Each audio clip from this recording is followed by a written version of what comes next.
안녕하세요. 저는 차남 시부를 둔 30대 며느리입니다. 제게는 착한 시부모님이 계세요.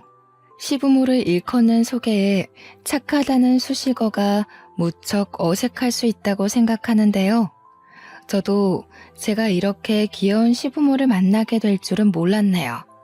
남편을 사랑하니까 조금은 손해보더라도 시부모님 잘 모셔야지 생각하며 결혼을 시작했는데 딸 같은 며느리라는 말의 진리를 경험하게 되었습니다. 그냥 저는 시댁에서 며느리 타이틀을 단 딸이었다는 거죠. 그만큼 시부모가 저를 많이 편하게 대해주고 위해줬다는 겁니다. 그래서 제 결혼 생활에 스트레스가 없었냐고요? 그랬다면 이런 사연 커뮤니티를 찾지 않았겠죠. 제가 그냥 인터넷상에 고민을 올렸다가 우연히 사연들을 접하게 되어 이곳까지 찾아온 건데요. 웃기게도 저의 스트레스 근원은 시댁이 아닌 시댁의 큰집 사람들 때문이에요. 저 우리 시부모님을 친정 부모님만큼 아낍니다. 저한테 물심양면 퍼주시는 우리 시부모님이 제 사람들이나 마찬가지예요.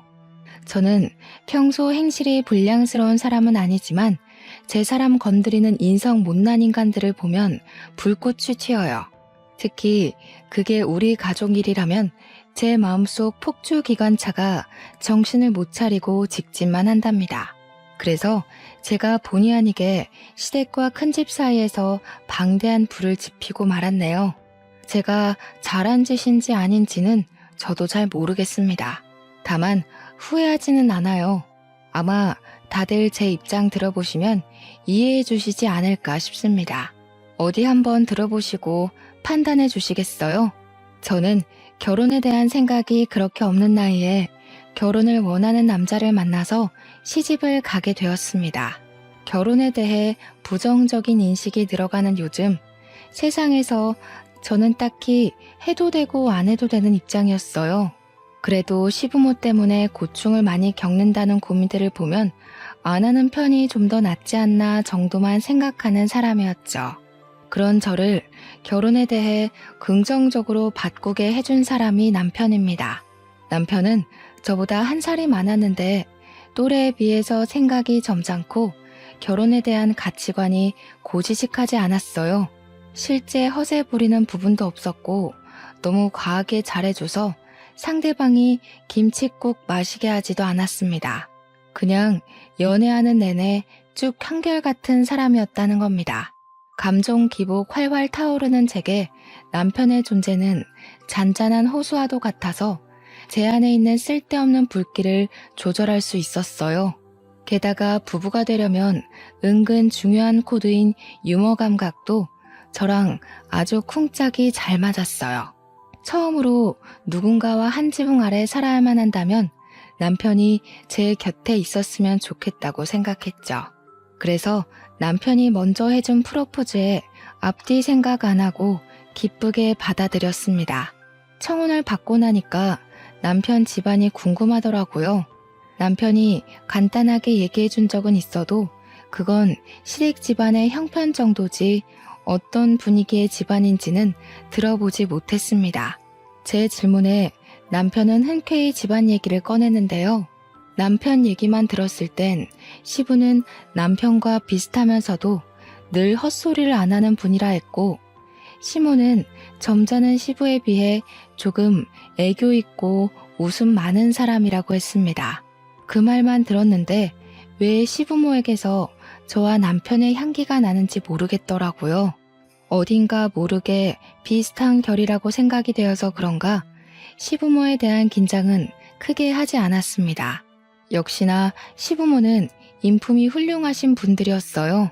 우선 저를 많이 사랑해줬고 딸이 없는 집이라서 그런지 마치 딸이 생긴 것 같다고 특히 시모가 제게 많이 관심을 줬습니다.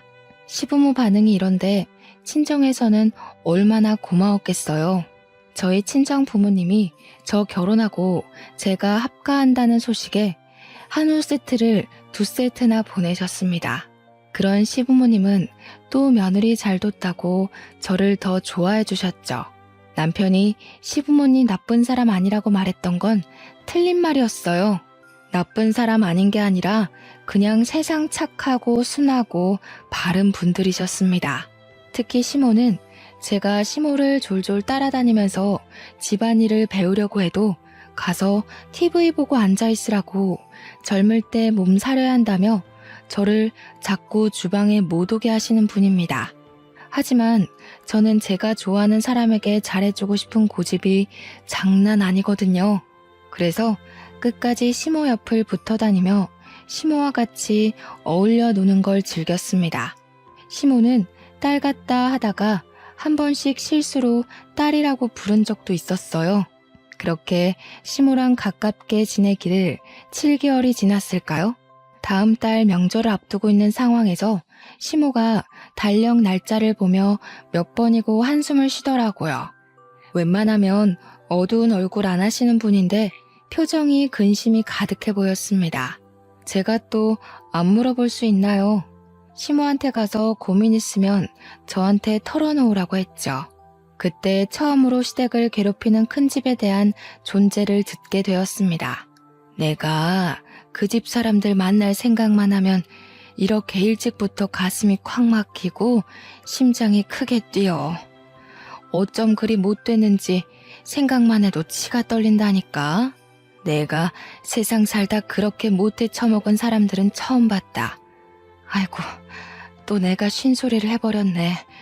너한테 이럴 게 아닌데 참. 괜찮아요, 어머님. 저는 하늘이 두 쪽 나도 어머님 편이에요. 큰집 식구들이 그렇게 된데미가 없어요? 아버님한테 말씀해보시지. 어머, 큰일 날 소리. 네 시애비는 그 집에 아주 충성을 한다, 충성을. 그러니 내가 혼자서 이리 소가리만 하고 있지. 아주 장남이 뭐라고 그저 큰형, 형수. 그 집 사람들 말이면 자다가도 벌떡 일어나는 게 네 시아버지야. 내가 어디다 하소연도 못하고 수십 년을 이렇게 살았다. 다른 집도 그랬는지 모르겠는데요. 시모 말로는 저희 시부가 어릴 적 가부장 제도가 좀 심한 곳에서 자란 사람이라고 했습니다. 시부가 어렸을 적인 그 당시는 가부장 제도가 남아 선호 사상이 심했다고는 알고 있었어요. 그런데 시모가 말해주는 시부 집안은 심해도 너무 심하더라고요. 시모가 몰래 해주는 얘기를 듣는데 제가 다 분해서 얼굴이 찌푸려졌습니다. 저희 시부는 집안에서 차남 입장이었어요. 총 5명의 형제 중 둘째하고 했습니다. 공교롭게도 셋째부터는 명이 짧아서 시부가 20살 되기 전에 다 돌아가셨고 장남과 차남 둘만 남은 상황에서 둘의 차별은 더욱 극명하게 드러났다고 합니다. 제 눈에는 정숙하게만 했던 시부의 숨겨진 처지를 시모한테 듣고 알게 되었는데 시대를 그렇게 타고나지만 않았어도 우리 지혜로우신 시부가 그런 분한 취급은 당하지 않았을 겁니다. 들어보니 시부는 시 조부모 집에서 홀대당하는 것에 익숙한 사람이었어요. 시부는 단 한순간도 따뜻한 대접 없이 자란 차남이었는데 일단 밥 먹는 것부터 편애가 바로 드러났더라고요. 시조부랑 장남은 큰 상에다 늘 따뜻한 밥과 빛깔 좋은 반찬들이 차려졌는데 시조모랑 시부 그리고 그의 잡다한 입들은 남은 반찬을 먹거나 따뜻한 밥도 남는 걸로 겨우 얻어먹을 수 있었답니다. 그런데도 시부는 찬밥 좋아한다며 찬밥을 즐겨 먹곤 했다는데 그게 습관이 된 건지 가끔은 독립을 하고 나서도 찬밥을 찾는다고 해요. 여러분은 고깃국인데 고기 없이 풀떼기만 있는 국을 받으면 기분이 어떻겠습니까? 게다가 가족한테 말이에요. 저는 바로 따져 들었을 거예요. 하지만 시부에게 고기 없는 것 정도는 서러운 축에도 안 낀다고 하더군요. 그런데 장남한테는 시조부 시조모가 등골 빠지도록 번 돈으로 유학도 보내주고 교수도 만들어줬더라고요. 그리고 장남이 결혼할 때쯤엔 시조부가 돌아가셨는데 시조부가 남긴 유산으로 신혼집이랑 혼수 가구, 예단비를 잔뜩 해줬다고 합니다. 웃긴 건 시조부 유산이 원래 우리 시부한테도 주라고 돼 있었대요. 그런데 시조모가 마음대로 결정해서 장남한테 다 준 거라고 하더군요. 그런데도 장남인 큰아버님은 자기 권위가 더 중요한 사람이라 시조부 돌아가시고 홀로 남은 시조모를 못 모시겠다며 외면했다네요. 외면을 한 절대적인 이유는 큰아버님 와이프가 고부 갈등 겪기 싫다고 반대하는 바람에 나 몰라라 한 거랍니다. 우리 착한 시부는 요양원 가겠다는 시조모를 결국 내버려두지 못해 본인이 모셨고 시무랑 같이 한 10년 정도 한 집에 살다가 시조모가 돌아가셨다고 했어요. 큰아버님 만행은 이게 끝이 아닙니다. 시조모가 돌아가시고 나서도 장례 절차를 담당한 건 장남이 아니라 차남인 시부였어요. 큰아버님은 당시 자기 식구들을 데리고 외국에 살고 있어서 못 오는 상황이었다고 해요. 제가 볼 땐 여기까지만 들어도 큰아버님의 장남 자격은 충분히 박탈되었다고 보는데 아무도 장남이 저렇게 막 나오는 걸 뭐라 하질 않으니 저렇게 컸겠죠. 특히나 시조부모가 너무 장남을 아꼈던지라 장남이 이기적으로 나오는 것에 대해선 별로 개의치 않았나 봐요. 그러니까 그저 장남이기 때문에 뭐든 용납이 되었던 거죠. 그래서 시조모 유산도 역시나 큰아버님 앞으로만 되어 있었대요. 시조부모님은 죽는 그날까지 장남 이름만 부르다가 돌아가셨다고 합니다. 정작 뒤치다꺼리 다 해준 사람은 차남이었는데 말이에요. 착한 시모는 그때 처음으로 사람 묘자리 앞에다가 침을 뱉었다고 했습니다. 생고생하면서 한 지붕 아래서 죽어라 모신 건 시부모인데 유산은 장례식 때 코빼기도 안 비친 큰아버님 댁으로 가버렸으니 서운하고 분해서 그랬겠죠. 마땅한 행동이라고 생각합니다. 저 같아도 화났을 거고 아예 묘자리도 안 찾아갔을 거예요. 아니 어떻게 직장에서 받아도 서러운 차별을 가족이 가족한테 그럴 수가 있는 겁니까? 대체 장남이 뭐라고요? 우리 시부도 시조부모 피를 받은 똑같은 아들 입장 아닌가요? 시모 얘기만 들어도 화딱지 나는 상황에서 저는 한 번도 보지도 못한 시조부모가 얄밉기까지 했습니다. 제사도 원래 큰 집에서 하는 거라고 들었는데 장남은 한 번도 시조부모 제사를 챙긴 적도 없고 찾아온 적도 없다네요. 우리 시댁에서 시조부모 제사를 담당하고 있었어요. 그 얘기를 들은 후로 저는 시조부모 제사를 챙기고 싶지가 않았습니다. 그래도 시부모가 챙기는 제사니까 따르긴 했는데요. 대신 절을 하면서도 제사상을 차리면서도 저는 속으로 시조부모를 엄청 원망하고 흉봤어요. 제가 시모한테 억울했겠다고 어떻게 그 고생을 다 참고 살았냐고 위로의 말을 조심스레 건넸는데 시모는 그냥 살다 보니 사라지더라네요. 그 시대는 대부분 그랬다고 자기뿐만 아니라 다른 며느리들도 대개 같은 소가리를 했을 거라면서 씁쓸하게 웃을 뿐이었어요. 이건 시대적 배경이라 어쩔 수 없이 이해를 해야 된다고 하는데 저는 이해하고 말고보다는 일단 그런 차별 대우 자체에 화가 났어요. 주원 자식도 아니고 어떻게 친자식한테 그럴 수가 있는지 모르겠습니다. 솔직히 말하면 이해 하나도 안 했어요. 시모한테는 죄송하지만 속으로는 내내 딴 생각하면서 시조부모만 비난했습니다. 그렇다고 시부 집안에서 치켜 세웠다는 장남이 그리 대단한 사람도 아니었거든요. 대접받을 만큼 뭐라도 집안의 보탬이 된 사람이면 시조부모의 행실을 어떻게든 납득해봤을 텐데 시모가 말하는 큰아버님은 듣기만 해도 이기적이고 자기밖에 모르는 사람이었습니다. 제가 이걸 시집온 지 얼마 안 되고 들었을 땐 그저 시부 처지가 안쓰러웠어요. 그래서 착한 시부에게 더 잘해드리고 싶었고 시부의 경고는 귀 기울여 듣고 고치려고 했습니다. 그러나 큰 집을 처음 만나고부터는 시부의 경고를 지키려는 게 제 마음대로 안 되더군요. 큰아버님은 차례도 안 지내면서 자기가 큰 집인 걸 내세우며 명절에 인사는 오라고 하는 웃긴 집안입니다. 도대체 어느 나라 법인지 모르겠네요. 근데 시부는 그걸 또 군말 없이 꼬박꼬박 가고 있다고 했어요. 그래서 저도 결혼하고 처음으로 그 집을 방문하게 되었는데요. 저는 큰 집에 발을 들이자마자 황당한 상황을 겪었습니다. 우리가 먼 길을 달려왔는데도 밖으로 내다보는 식구가 하나도 없었다는 거예요. 솔직히 그때 큰 집에 아무도 없는 줄 알았어요. 하지만 그건 조금만 더 안으로 들어가면 바로 확인 사살되는 일이었는데요.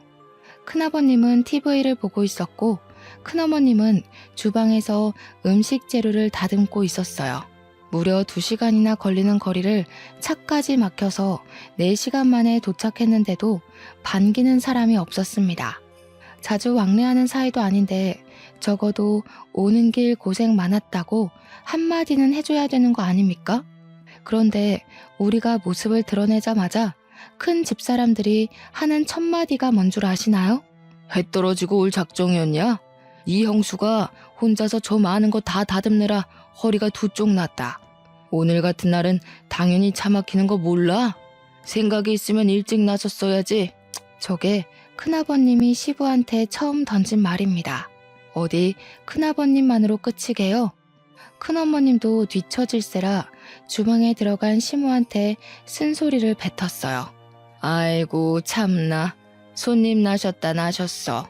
오다가 어디 고랑이라도 빠져 죽은 줄 알았네. 더 늦었으면 짜증나서 그냥 돌아가라 할 뻔했어. 물 한 모금도 못 먹고 일만 했더니 입이 바싹 말라 죽겠다. 말할 기운도 없네. 내가 손질은 다 했으니까 수월할 거야. 6시까진 끝내라. 인상 팍 쓰면서 우리 시모한테 앞치마를 툭 던져주고 주방을 나가는 큰어머님을 보는데 와, 인사하기 싫더라고요. 그래서 큰어머님이 주방 빠져나오며 저랑 눈이 마주쳤는데 제가 그냥 쌩까버렸습니다. 큰어머님 시선이 계속 저를 따라오는 게 느껴졌지만 무시하고 우리 시모 따라 주방에 쏙 들어가 버렸어요. 이렇듯 직접 본 큰집 사람들 행실은 말로만 들은 것보다 훨씬 더 저를 화나게 했어요. 우리 시부모를 종부리듯 당연하게 행동을 하는데 제가 아끼는 분들을 그렇게 대하는 인간들한테 화가 안 날 수 있나요? 우리 착한 시모도 뒤에서는 큰집 식구 욕을 마구 했지만 정작 큰어머님 앞에서는 아무것도 못하고 깨갱하는 수준이더라고요. 그게 너무 마음이 아팠어요. 그간 어떻게 지내왔는지가 보였거든요. 큰 집에 있는 며느리들은 맞벌이 한다고 원래부터 명절의 음식 자체를 못하는 사람들이라고 했는데요. 그래서 저희 집을 명절보다 하루 일찍 불러서 이렇게 부려먹으셨대요. 무슨 이유건 간에 이건 좀 아니지 않나 싶어 남편한테 물으면 남편도 좀 보기 불편하긴 한데 너무 어릴 때부터 이렇게 해왔던 거라 자기가 어떻게 할 수가 없었대요. 한 번은 사춘기 때 큰아버님께 대들어봤는데 되레 시부모한테 혼이 났다고 합니다. 우리 시부모가 얼마나 마음 좋은 사람들인데 남의 손에 굴려지는 걸 보니 눈앞에서 보니까 제 속이 부글부글 열오르기 시작했어요. 분명 시부모도 말만 안 하고 있을 뿐 참고 있을 거라고 생각합니다. 하지만 남편도 어쩌지 못하는 걸 제가 뭐라고 감히 시가 친척에 간섭을 할 수 있겠습니까? 그래도 초면인 큰집 어른들한테 네네 하며 굽신거리고 싶지는 않았어요.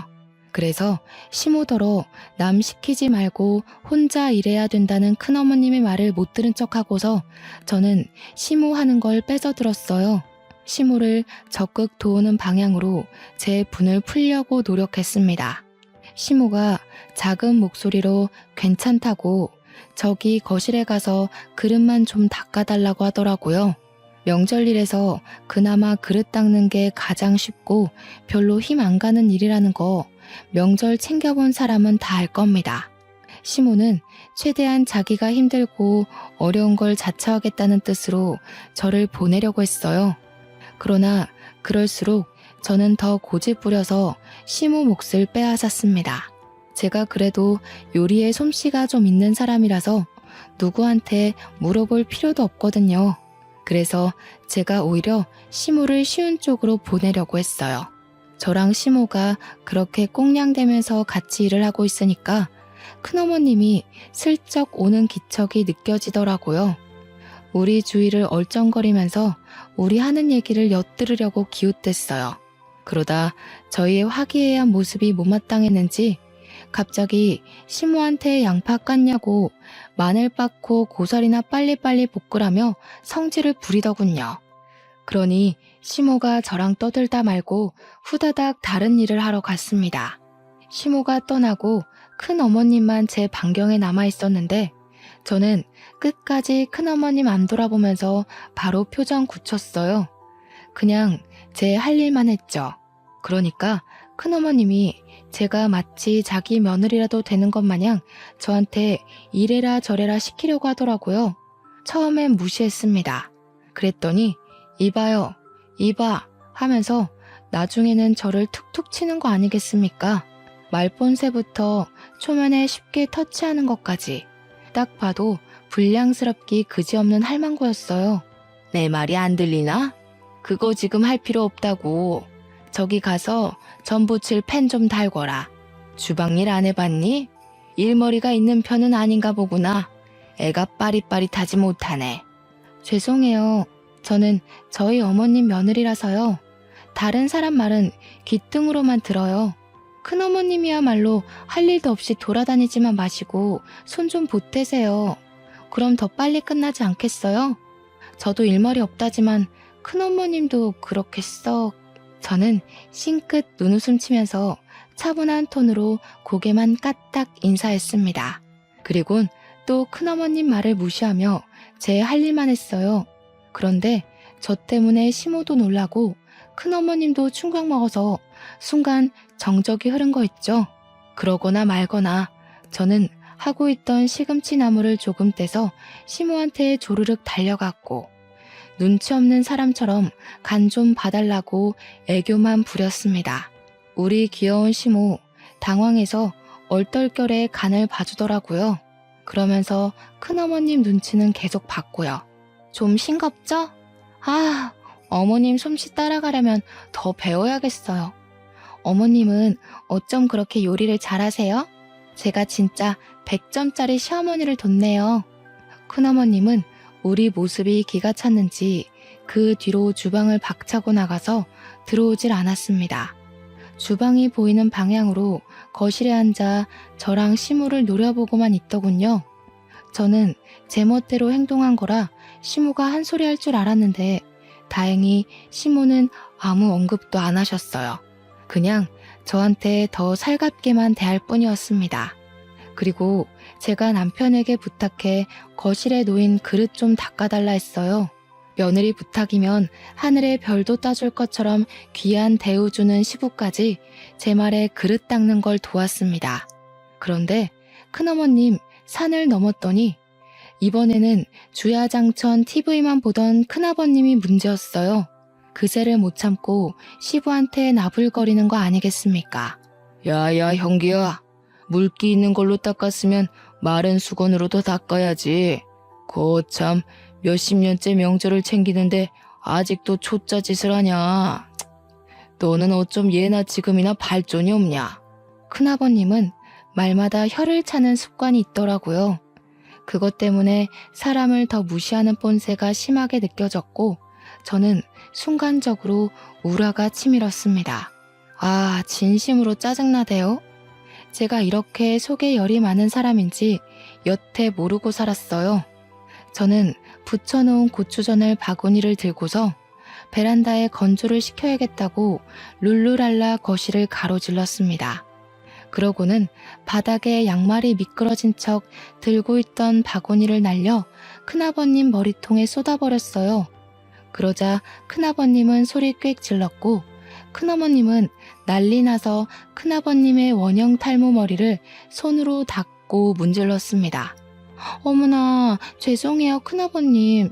바닥이 왜 이렇게 미끄럽지? 아, 여기 바닥에 기름기가 있네. 큰어머님 청소 안 하셨구나. 평소에 좀 제대로 해놓으시지. 오늘 같은 날은 손님도 오는데 집안 안 살펴놓으셨어요? 그런 건 저도 아는 기본인데 아쉽네요. 뭐야? 얘, 뭐 이런 애가 다 있어? 동서, 동서 당장 이리 안 튀어와? 무슨 이딴 계집애가 다 있냐고. 대체 며느리 교육을 어떻게 시키는 거야? 시모는 큰어머님 앞으로 조르륵 와서 죄송하다고 머리를 조아렸습니다. 그럼에도 며느리가 실수했다든지 며느리가 잘 몰라서 그랬다든지 제 잘못이라는 건 언급하지 않았어요. 그냥 형식상 상황을 크게 안 만들려고 사과하는 뉘앙스처럼 들렸습니다. 큰어머님은 그런 시모의 사과를 듣기 싫다고 호통치면서 큰아버님 머리통 식힐 수건을 빨아오라고 시켰고 시모는 급하게 욕실로 뛰어갔죠. 남편이랑 시부가 나서서 쏟아진 전을 치우는데도 우리 식구들 중 제 탓을 하는 사람은 아무도 없었습니다.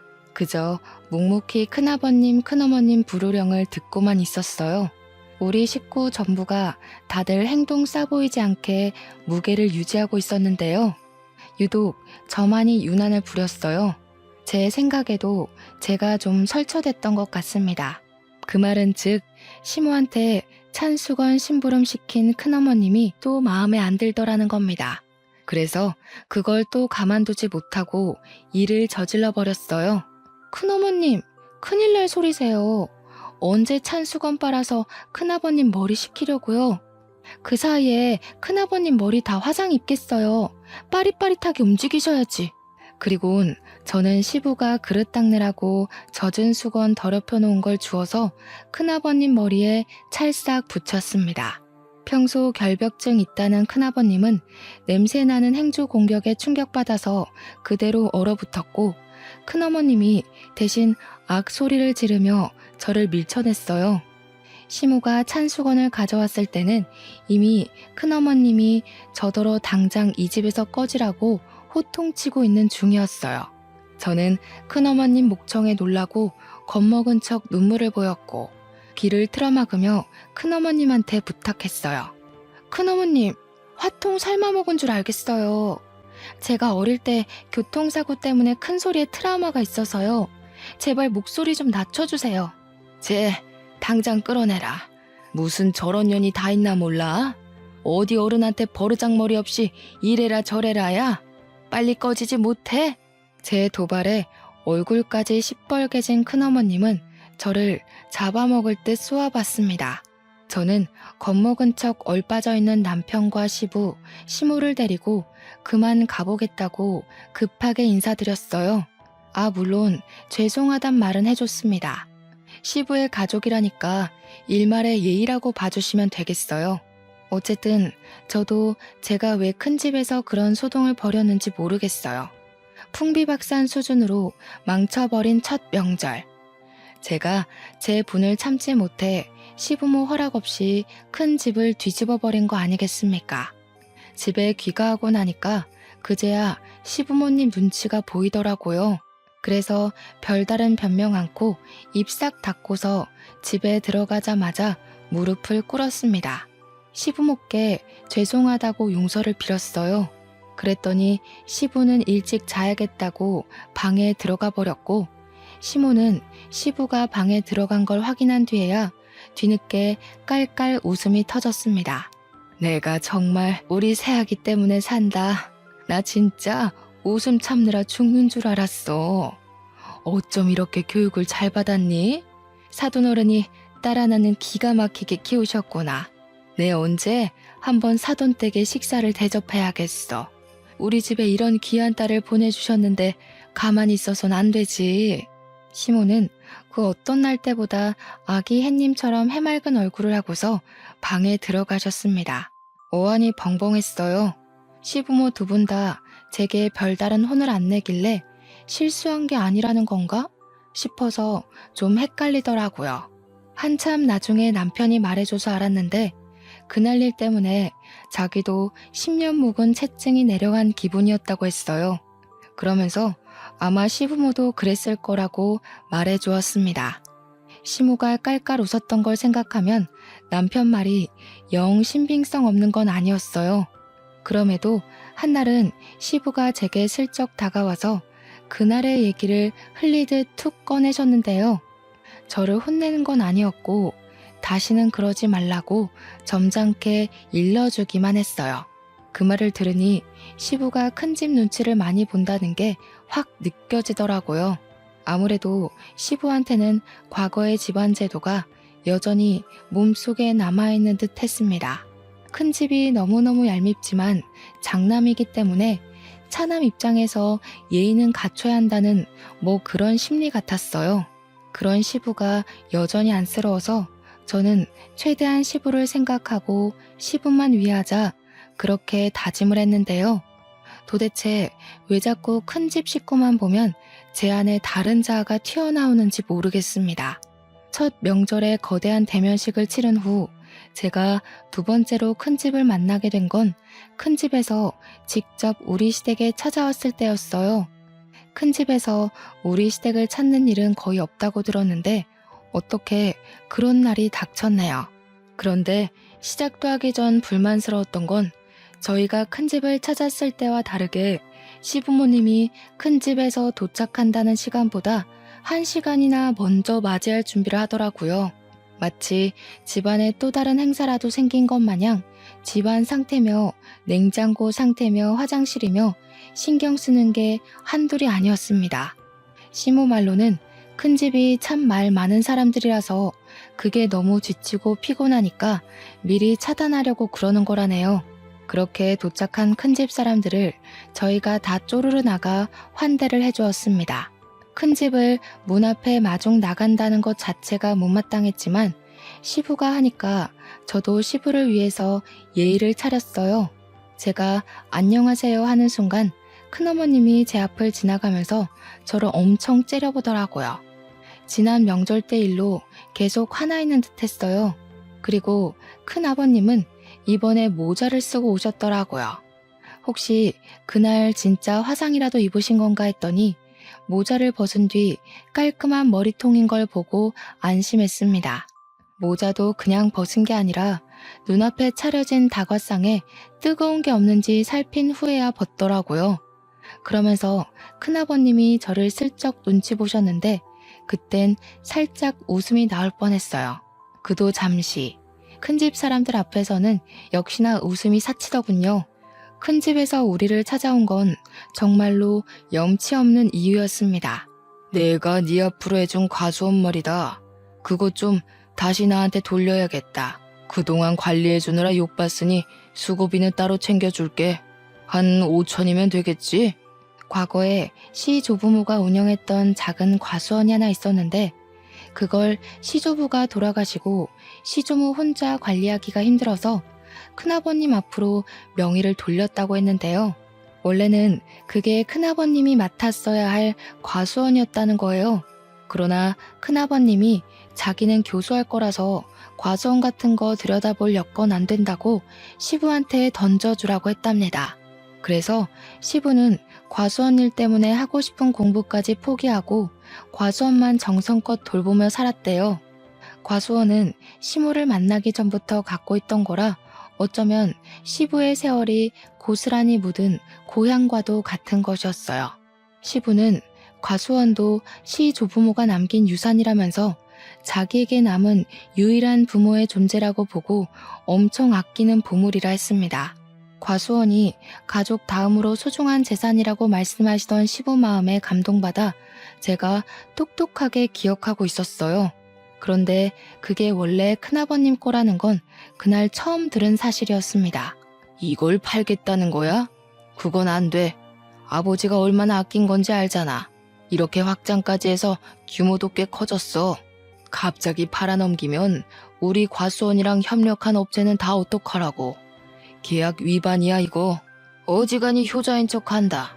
아버지 어머니 돌아가시고 없는데 계속 키워봤자 뭐하냐. 두 분 살아계실 때나 가꾸는 척 선심 써줬으면 된 거지. 계약 자랑은 말솜씨만 좋으면 다 타협할 수 있는 거고. 너도 과수원 때문에 네가 하고 싶은 일 못하면서 살았잖아. 이제라도 나한테 넘기고 넌 노후에 하고 싶은 거 하면서 지내. 시부는 늘 큰아버님 말에 오케이를 하던 사람이었습니다. 그러나 이번 제안만큼은 쉽게 고개를 끄덕이지 못하시더군요. 시부의 심기가 많이 불편한 것이 제 눈에도 다 보였습니다. 시부가 대놓고 티를 내셨거든요. 그러니 다른 식구들 눈에도 당연히 들어왔겠죠. 큰아버님도 시부가 바로 답을 안 주자 이것 봐라 싶었는지 헛웃음을 뱉었습니다. 어쭈? 설마 너 그 재산 탐내냐? 내가 너더러 땅덩어리 관리만 하라고 했지 주제넘게 재산 탐내라고 그랬어? 얘가 아주 요망스러운 생각을 하고 있었네. 내가 진작에 안 찾아왔으면 아주 꿀꺽했겠다. 그게 아니라 이걸 팔아버리면 돌아가신 아버지 어머니 볼 면목이 없어서 그러지. 내가 어디 재산 탐낸 적 있어? 나 부모님한테서 쌀 한 톨도 받은 적 없는 사람인 거 알잖아. 적당해라. 그런다고 죽은 부모님 돌아오는 거 아니다. 지금은 내가 부모야. 이미 죽은 사람은 더 이상 입에 올리지 말고 땅 문서나 좀 가져와봐. 집을 하나 매매하려는데 자금이 좀 부족해서. 형님, 말 좀 가리지. 부모님이 형님한테 어떻게 해줬는지 잊었어? 형님 지금 호의호식하고 사는 거 다 부모님 덕분 아니야? 다른 사람은 막 나가도 형님은 그러면 안 되지. 형님만큼은 죽을 때까지 부모님 기리고 기억하면서 감사하고 살아야 돼. 그런데 뭐? 죽은 사람? 이게 교수했다는 사람 입에서 나올 말이야? 이 자식이 약을 잘못 먹었나? 지금 대꾸하냐? 너 이 새끼 땅 넘기기 싫어서 괜히 질질 끌려는 거지? 원래 그거 내 땅 아니냐? 와, 웃기는 새끼네. 부모 앞에서 고상한 척 욕심 없는 척 하더니 결국 이거였어? 내가 아주 호랑이 새끼를 키웠구나. 어른들의 신경전은 한낱 젊은 사람들의 신경전과 차원이 달랐습니다. 쌍욕이 없는 가벼운 듯한 대화이면서도 눈빛이 주고받은 기운 때문에 분위기 무게가 정말 삼엄했어요. 매일 큰아버님한테 져주던 시부가 처음으로 의지를 굽히지 않자 두 분의 팽팽한 기싸움은 더 무섭고 길게 이어졌습니다. 그 상황에 큰어머님은 재산 문제는 남자들끼리 얘기해야 된다고 시모를 데리고 자리를 떴어요. 당연히 저도 우리 시모를 따라 나섰고요. 그런데 알고 보니 큰어머님은 자리를 피해준 게 아니라 시모한테 겁박 주려고 방에 끌고 온 거더군요. 괜히 법정 싸움으로 치닫지 말자 동서. 우리 아들들 돈 많은 집 며느리한테 장가간 거 알지? 첫째 며느리가 법조인이야. 괜히 서로 피보면서 영 끊는 짓 하지 말고 쉽게 쉽게 가자고. 제가 뭐 마음대로 결정할 수 있는 일인가요? 남자들 결정에 따르는 거지. 듣자 하니까 남편은 별로 안 남기고 싶어 하는 것 같은데 저는 남편 말 따를 겁니다. 저한테 이러시는 거 아무짝에 소용없어요. 말기 못 알아먹네. 그래서 지금 버티겠다는 거야? 우리 며느리한테 전화해. 아무리 명의가 너희 쪽으로 돼 있다고 해도 우리 며느리가 법조인인 이상 너희들 손해야. 팔은 안으로 굽는 법이거든. 나 3번째까지는 곱게 안 묻는다. 땅 문서 어딨어? 난 그런 거 모른다니까요. 그런 중요한 것들은 남편이 다 관리하지 난 아무것도 손 안 대요. 솔직히 내가 안다고 해도 별로 알려주고 싶지는 않네요. 저희 집에 뭐 하나 신경 써준 적도 없잖아요. 시모는 제가 옆에 있어서 그런지 나름 용기 내서 큰어머님께 할 말을 잘하셨습니다. 그런 시모가 자랑스러웠어요. 큰어머님을 화나게 하는데 충분히 성공했더라고요. 얌전한 고양이가 부뚜막에 올라간 셈이었죠. 하지만 큰어머님이 참지 않고 법조인 며느리한테 전화를 걸겠다고 폰을 들었을 때 시모 표정은 금세 후회를 되찾았습니다. 시모 눈동자가 불안으로 떨리는 걸 봤어요. 시모는 아마 시부와 의논 없이 혼자 결정하는 걸 잘 못하는 것 같았고 시부 허락 없이 큰 일을 만들지도 못하는 사람 같았습니다.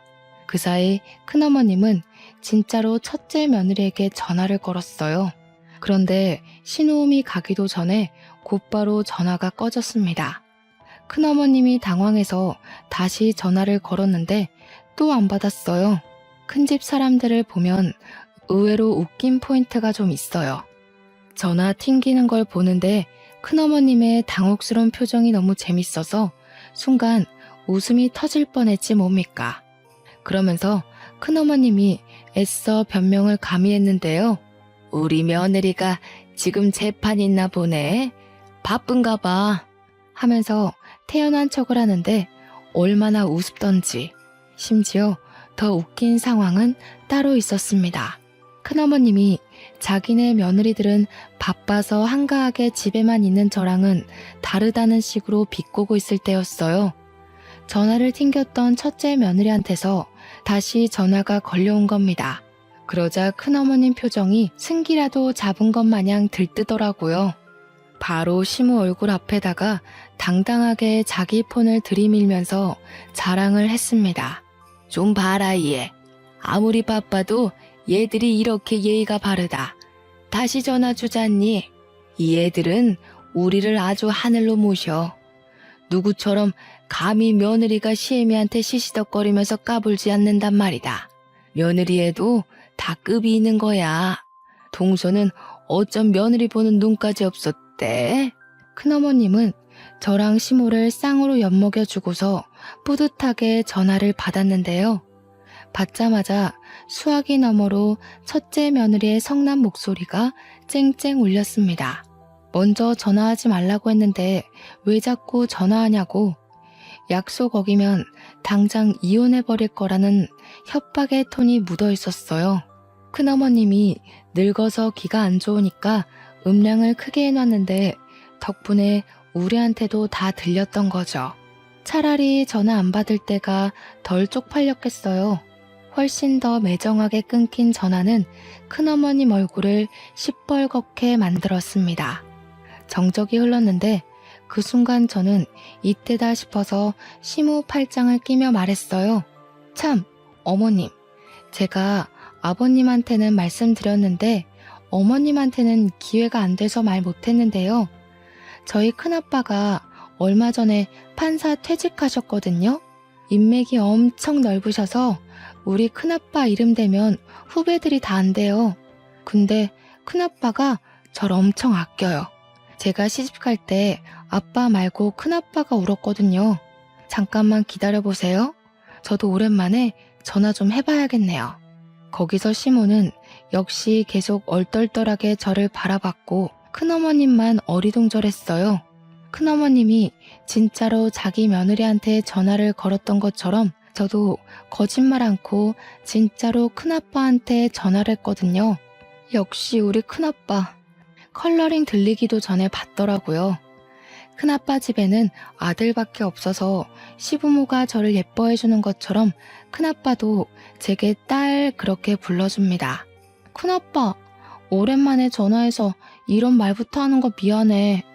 우리 아버님이 아버님 명의로 된 가수원을 갖고 있는데 그걸 자꾸 무단으로 달라고 협박하는 사람이 있어서 아무래도 우리가 소송해야 될 것 같아. 큰아빠가 손 써줄 수 있죠? 당연하지. 누구 부탁인데. 그런데 누가 남의 명의로 된 땅을 욕심 부린다니. 내가 제일 싫어하는 부류가 딱 그런 빈대떡 같은 사람들인데. 아, 우리 시댁의 큰 집. 참, 우리 큰어머님 며느리가 법조인이래. 큰어머님, 며느님은 어디 소속이세요? 저희 큰아빠한테 한번 물어보려고요. 너무 약을 올려버렸는지 제 말에 깜짝 놀란 큰어머님은 그제야 사색이 되며 제 폰을 빼앗으려고 했습니다. 저는 큰아빠한테 다시 전화하겠다고 하고 그대로 끊어버렸죠. 그러고는 제가 악력을 쓰려는 큰어머님의 손길을 탁 쳐내버렸어요. 제발 고집 좀 부리지 마시고 분수에 넘치는 짓 하지 마시고 자식들 발목 잡는 짓도 하지 마시고. 예? 자랑스러운 장남을 이혼남 만들면 안 되잖아요. 둘째, 셋째 아들까지 있다고 했었나? 자식들 평생 법적 문제에서 불이익 받게 해줘요? 너 이거 협박죄다. 어디서 어른한테 따박따박 말대답이야? 사람 사들여서 연기하는 거지? 내가 속을 줄 알고? 그건 끝까지 가보면 알겠죠. 궁금하면 사이좋게 법정 싸움 해보던가요. 그보다 며느리들이 하늘로 모신다고 했죠. 하늘은 무슨? 시궁창 대접 안 받는 걸로 감사해야겠던데요. 괜히 일 버렸다가 자식들이랑 며느리한테 버림받지 마시고 지금이라도 정신 좀 차리세요. 이제는 우리 시모가 아니라 큰어머님이 누나를 불안하게 굴리셨어요. 그러면서도 대꾸는 못해서 바보같이 어버버거리기만 하더라고요. 이후 저희에게 그 어떤 잘난 체도 못하고서 쌩 방을 나가버렸습니다. 얼마나 당황했으면 나가다 문턱에 발가락을 찧었는데도 절뚝거리며 뛰쳐나가버릴까요? 시모를 모시고 그 뒤를 따라 나갔더니 거실에선 큰아버님이 시부 멱살을 잡고 있는 장면이 기다리고 있었어요. 시모가 깜짝 놀라서 시부한테 달려가려 했는데 그럴 필요가 없을 것 같아 제가 시모를 붙잡았습니다. 곧 큰어머님이 알아서 큰아버님과 시부를 갈라놓더니 큰아버님 옷을 챙기고 모자를 챙기고 난리가 났더라고요. 큰아버님이 왜 이러냐고 미쳤냐고 하는데도 큰어머님은 큰아버님 등짝만 패면서 그냥 빨리 나가자고만 재촉했어요. 아무래도 나가면 제 큰아빠가 판사였던 얘기를 알아서 잘 전달할 것 같았습니다. 이젠 자기네들이 불리하다는 걸 알았겠죠. 이미 땅덩어리가 시부 이름으로 되어 있는데 법으로 덤빈다 한들 무슨 소용있다고 두둑한 배짱을 갖고 덤볐는지 모르겠네요. 관리도 처음부터 계속 우리 시부만 해와서 명의가 큰아버님 거였다고 해도 기여도에 따라 우리 쪽에서도 지분을 받을 수 있대요. 결국 어떤 법이든 간에 큰 집 쪽이 불리하다는 겁니다. 그런데도 배 내밀고 떵떵거렸던 이유는 왠지 그 법조인 며느리 하나 믿고 있어서 그런 것 같아요. 이러나 저러나 일은 잘 해결되었습니다. 그날 대판 싸운 이후로 큰 집은 2년이 지난 지금까지 우리 시댁을 찾지 않고 있어요. 양심 없이 명절에 부르지도 않고 귀찮게 땅 내놓으라고 시비 걸지도 않습니다. 시부는 어떻게 큰 집과 연락을 잇고 있는지는 모르겠으나 그 외의 식구들은 전부 큰 집의 갑질에서 해방이 되었어요. 시모랑 남편은 이게 다 저 덕분이라고 항상 사랑스럽다고 해줍니다. 밥상에 매일 맛있는 것도 올라와요. 다소 철딱선이 없었을 수 있을 저를 예쁘게 봐준 시부모 덕분에 저는 현재도 아주 행복한 결혼 생활을 보내고 있습니다. 사실 딸을 임신한 지도 8개월이나 됐어요. 그렇잖아도 저를 복덩이 대우해주던 시댁에서 임신까지 해버리니 아주 왕비만큼이나 후한 대접을 받고 있네요. 지금이 너무 행복해서 이 꿈에서 영영 깨고 싶지가 않아요. 제 인생이 이렇게 쭉 순탄하길 속으로 항상 바라고 있습니다. 다들 저만큼 행복하시고 저보다 더한 행운 받으셨으면 해요. 들어주셔서 감사합니다.